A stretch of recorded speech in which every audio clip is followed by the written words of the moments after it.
How to fix a 31.13.xx jam error for HP Color LaserJet Enterprise multifunction printers. Remove any paper from the exit assembly of the document feeder.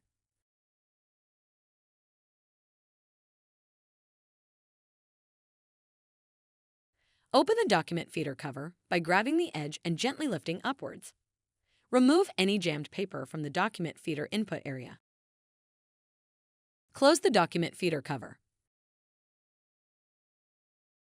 Lift the scanner glass cover and check the lower side of the feed path.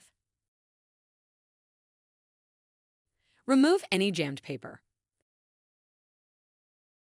Close the scanner glass cover. Open the document feeder cover again to clean the rollers. Release the blue locking arm to drop the assembly down.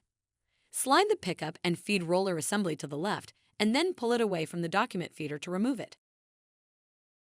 Lift the roller cover up and then slide the roller toward the front of the printer to remove it.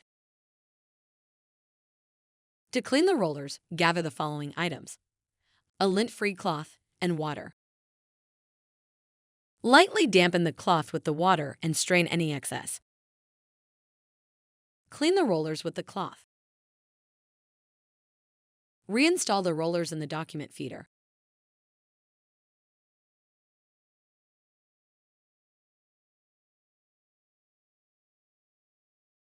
Close the document feeder cover. Find more helpful videos on our HP Support YouTube channel.